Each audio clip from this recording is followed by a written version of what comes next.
Hello friends, आज मैं आपको जेई टाइप क्वेश्चन बताने वाला हूं जो सेशन फर्स्ट अमित कुमार अग्रवाल के बुक से है।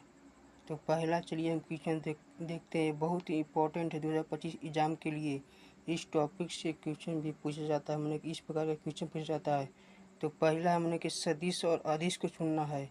तो 20 kg वाट है। क्या हमने वाट है मैंने वजन। क्या वजन कभी सदिश राशि होता है? स्केलर स्केलर होगा। पहला का स्केलर। दूसरा दिशा है। दिशा तो क्या है, इसलिए ये वेक्टर है। 45 डिग्री। डिग्री कभी स्केलर में नहीं होता, तो स्केलर है। और ये मीटर प्रति सेकंड स्क्वायर त्वरण के लिए है, तो ये क्या है, वेक्टर है। तब समझ गए। पहला का रिप्रेजेंट फॉलोइंग ग्राफिकल, मैंने विस्थापन 40 किलोमीटर को साउथ का पश्चिम, मैंने साउथ का पश्चिम लेना है 30 डिग्री। इसमें देखिए यहाँ पर मैं ग्राफ में खींचता हूँ मैं आपके लिए। देखिए ऊपर आप तो जानते हैं, ऊपर होता है नॉर्थ, नीचे होता है साउथ, और इधर होता है ईस्ट, और इधर होता है वेस्ट। आपके दैनिक जीवन से बिल्कुल विपरीत होता है। आप जहाँ रहते हो उसकी इधर पूर्व होता है, इधर पश्चिम होता है, नीचे उत्तर होता है, उधर दक्षिण होता है। लेकिन कॉपी पर यहाँ पे डायरेक्शन क्या होता है, उल्टा होता है। तो क्या कर रहा है, 40 किलोमीटर विस्थापन कर रहा है साउथ से वेस्ट, साउथ से वेस्ट कर रहा है। तो मतलब 40 डिग्री 30 डिग्री कर रहा है, मतलब इधर से लेना है, इधर से 30 डिग्री। कितना लेना है, 40 किलोमीटर। और दूसरा में क्या कर रहा है, देखिए यहाँ पर विस्थापन 70 किलोमीटर थी करना है, और 40 डिग्री। ये आपको स्केल से माप रहा है, मतलब स्केल में मतलब ऐसे रहता ना है। तो स्केल में कि यहाँ पर रहता है ऐसे, एक को मानना होगा 10, और पहला स्केल के फिर 20, फिर 30, न कि एक एक मानेगा ना तो फिर बहुत बड़ा हो जाएगा। इसलिए 10, 20, 30 मतलब रखना पड़ेगा। एक बराबर, एक इकाई बराबर 10 सेंटीमीटर यहाँ पर रख के बनाना पड़ेगा यहाँ पर आपको। तो वही यहाँ पे दूसरा बोला 70 किलोमीटर, 70 किलोमीटर आपको तो करना है। और किधर से बोला है, वेस्ट से नॉर्थ, वेस्ट का नॉर्थ। तो वेस्ट कहाँ है, वेस्ट से नॉर्थ, तो मतलब इधर अथी करना है, मतलब ऐसे ऐसे कौन बनाना है। ये आपको प्रोटेक्टर से बनाना है, ठीक ना। तो 40 डिग्री का बनेगा कौन, तो 40 डिग्री का पहले कौन बना लीजिएगा। आप तो कौन बनाने के लिए सीखे होंगे क्लास 9, 10 में ही। नहीं आएगा तो कमेंट बॉक्स में आप कमेंट कर सकते हो, वहाँ से मैं आपको सिखा दूँगा। और फिर तीसरा क्वेश्चन है, देखिए यहाँ पर आके दिए गए चित्र में ABCDF रेगुलर हेक्सागोन, मतलब षष्ठभुज है। ABCDF A B 2 4 छः गो शीर्ष है, 6 गो बुझा हुआ, 1 2 3 4 5 6। तो इसमें कह रहा है कि कौन कोलिनियर है, कौन मैंने संरेख है। तो संरेख कौन है, तो D और A है। और फिर कह रहा है इक्वल कौन है, यही इक्वल है, समान भी है यही। और अब क्वांटिल जो कौन प्रारंभिक बिंदु है, जिसका दोनों सदिश का प्रारंभिक बिंदु होना चाहिए। मतलब ए सदिश भी यहीं से गया है, ए से गया है, और वाई सदिश पे यहाँ से, इसका प्रारंभिक बिंदु ये होगा, मतलब कि वाई और ये हो गया। और इसमें भी होगा ए और बी, और फिर यहाँ पर होगा एक सौ डी सदिश, और यहाँ पर होगा क्या, इसका प्रारंभिक बिंदु डी। तो इसलिए हो गया क्या, डी और सी। तो पता वो चल गया। और फिर यहाँ कर रहा है कोलिनियर बट लेकिन नॉट इक्वल, मतलब संरेख होना चाहिए लेकिन इक्वल नहीं होना चाहिए। मतलब संरेख होना चाहिए लेकिन इक्वल नहीं होना चाहिए।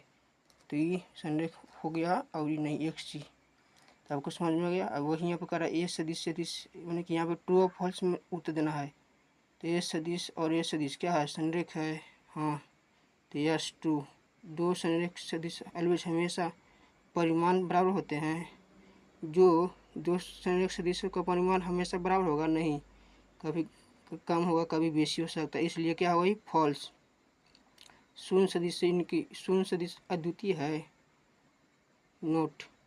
दो सदिश हैविंग सेम मैग्नीट्यूड इक्वल नहीं है, दो सदिश का जो परिमाण समान होगा तो संरेख होगा नहीं, जब एक ही दिशा में होगा तब ना। और एक त्रिभुज का, पांचवा क्वेश्चन, एक त्रिभुज का पेरीमीटर। इस प्रकार का क्वेश्चन बहुत ही इम्पोर्टेंट है आपको एग्जाम के लिए। तो क्या कर रहा है,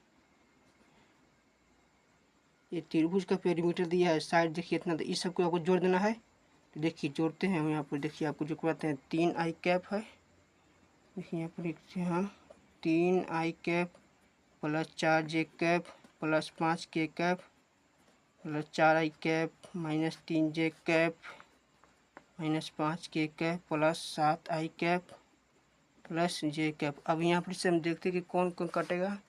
तो आई कैप मतलब एक जैसा है, उसको जोड़ दीजिए। तो 4 3 7 7 7 14 आई कैप। अब यहाँ पर परिमाण निकालने के लिए बोलना है त्रिभुज का परिमाप। तो परिमाप निकालने के लिए कहते हैं यहाँ पर स्क्वायर करना पड़ेगा। अब जे कैप करना है तो 4 में से 3 गया तो 1 1 2 प्लस 2 जे कैप। अब 5 के कैप है और 5 तो नहीं होगा। चलिए 14 के स्क्वायर 96 और 2 का स्क्वायर 4 मतलब 200। तो 200 का आप अति कर लीजिए, वर्गमूल निकाल लीजिए।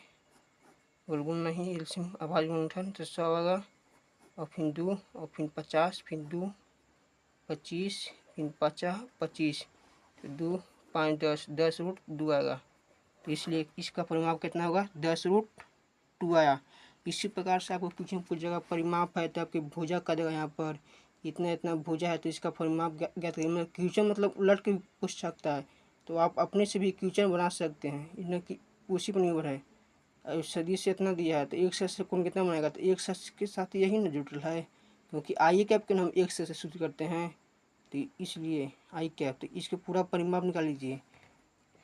लिख लिए एक कैप बराबर ए सदिश बटा क्या होता है ए सदिश का मापांक। तो यहाँ पर ए सदिश कितना दिया है, मतलब एक सदिश से बड़ा, तो 6 रख लीजिए। 6 को रख के मतलब ई नहीं रखिए तो कुछ बात नहीं है, और पूरा का स्क्वायर कर दीजिए। 6 का स्क्वायर 36, 2 का स्क्वायर 4 9 9 4 7 मतलब 6 बटा 7 देगा। तो कौन कितना बन रहा है एक सदिश से कौन कितना बनेगा 6 बटा 7। ठीक, और फिर वही दिष्ट अनुपात कर रहा है आर आई के वेतना का हेयर द कैलकुलेट दिष्ट अनुपात कितना हुआ यहाँ पर ही सदिशों का दिष्ट अनुपात लिखिए। मतलब एक से क्या होगा 1 होगा यहाँ पर ही, यहाँ पर -1 यहाँ पर 2। तो इसलिए कैलकुलेट डायरेक्शन कोसाइन दी को ज्ञात कीजिए। तो आर सदिश निकाल के आर के है तो आर सदिश के बड़ा आर सदिश के मापांक तो क्या कर दीजिए ना कि सबके पूरा करके आई कैप पूरा लिख लीजिए यहाँ पर पूरा दम आई कैप माइनस जे कैप प्लस 2 कैप और फिर इसका अथी निकाल लीजिए √1 स्क्वायर प्लस 1 स्क्वायर 2 4 6 √6 आएगा। और मतलब 1/√6 आई कैप और फिर -1/√6 जे कैप फिर प्लस 2/√6 के कैप। मतलब इस प्रकार इसका क्या होगा डिस्ट को जया होगा। मतलब क्वेश्चन मतलब सोचिए कि ऐसे ही नहीं पूछेगा, मतलब जो क्वेश्चन यहाँ पर वही जाके वहाँ पे उठा के दे देगा, नहीं क्वेश्चन वहाँ पर बदल के पूछेगा ताकि आपका दिमाग चकरिया जाए। क्योंकि आप ही ना एक स्टूडेंट है, वहाँ पर कितने स्टूडेंट बैठे हुए, यदि इसी प्रकार का क्वेश्चन दे दिया जाता है तो उस स्टूडेंट तो मर लेगा। क्योंकि वह स्टूडेंट ऐसा भी होता है कि यहाँ से परीक्षा में जाता है तो रट के जाता है। तो आप रटिए नहीं, उसके बारे में उसके सोचिए कि हम कैसे उसको यहाँ पर एक ढंग से दिया है तो आपको वहाँ पर क्वेश्चन आपको कई ढंगों से बनाना है। मतलब क्वेश्चन मतलब एक ढंग से यहाँ पर दिया दिष्ट अनुपात, यहाँ पर आपको अलग अलग मान रखना होगा। मतलब आप सोचेंगे मान ही देगा, नहीं वहाँ पर दूसरा मान देगा। यहाँ पर दिष्ट अनुपात दिया तो वहाँ पर आपको कुछ दे देगा। तो इसके लिए आपको अनेक ऑथर की किताब पढ़ना पड़ेगा और आपको सेल्फ स्टडी पर ज़्यादा ध्यान फोकस करना पड़ेगा, तभी आपका सफलता मिल पाएगी और रैंक फर्स्ट ला पाएंगे। तो वीडियो को जरूर शेयर कीजिए दोस्तों के पास। ये जेई टाइप का क्वेश्चन है और आप यहाँ पर सोचिए कि यही क्वेश्चन नहीं पूछेगा, इसी प्रकार का क्वेश्चन टाइप पूछेगा लेकिन इससे दूसरा अलग बेहतर पूछेगा। तो इसलिए आपको एक क्वेश्चन आप बना रहे हैं तो उस पर आप 10 क्वेश्चन अपने से बनाइए, तभी आपको सफलता मिलेगी। थैंक्स।